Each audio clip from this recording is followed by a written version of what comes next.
বেঈমান মানুষ কখনই সুখী হয় না। মানব জীবনে বিশ্বাস, আস্থা ও সততার ভূমিকা অপরিসীম।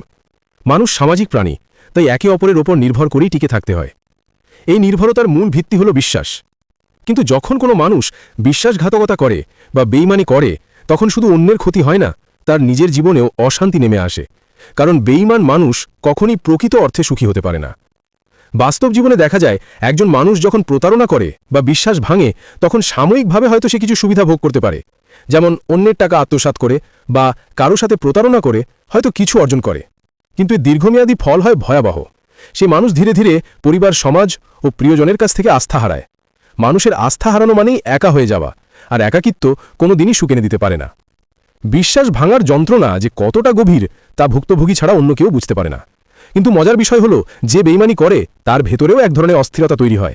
সে জানে সে ভুল করেছে, মানুষ হয়তো সবসময় তাকে ধরতে পারবে না, কিন্তু তার নিজের বিবেক প্রতিনিয়ত তাকে দংশন করতে থাকে।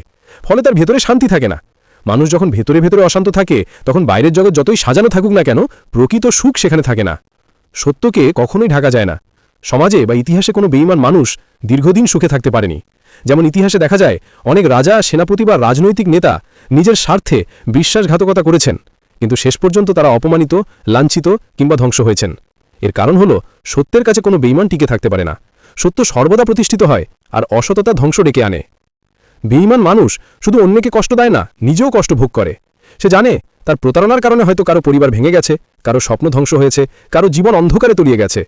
এই অপরাধবোধের বোঝা মানুষকে কখনোই মুক্ত থাকতে দেয় না।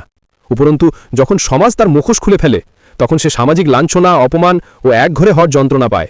এই কষ্টই তাকে সুখ থেকে বঞ্চিত করে। আমাদের সমাজে অসংখ্য উদাহরণ আছে। যেমন কোনো ব্যবসায়ী যদি ক্রেতার সাথে প্রতারণা করে, শুরুতে হয়তো লাভবান হয়, কিন্তু ধীরে ধীরে ক্রেতাদের আস্থা হারিয়ে সে ব্যবসা হারায়। আবার সম্পর্কের ক্ষেত্রে দেখা যায়, যে স্বামী বা স্ত্রী বেঈমানি করে, তারা সাময়িক আনন্দ পেলেও পরে সংসার ভাঙনের কারণে চরম কষ্ট ভোগ করে। বন্ধুত্বও একই কথা প্রযোজ্য।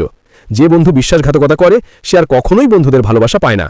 এইভাবে বেঈমান মানুষ শেষ পর্যন্ত একা হয়ে যায়। সুখ কোনো বাইরের জিনিস নয়, সুখ হলো মনের শান্তি। আর মনের শান্তি আসে সততা, বিশ্বাস ও ভালোবাসা থেকে। বেঈমান মানুষ হয়তো অর্থ, সম্পদ কিংবা ক্ষমতা অর্জন করতে পারে, কিন্তু সে কখনোই ভেতরের শান্তি পায় না। তার জীবন হয় অস্থিরতা, অপরাধবোধ ও কষ্টে ভরা। তাই সত্যি বলা যায়, বেঈমান মানুষ কখনোই সুখী হয় না।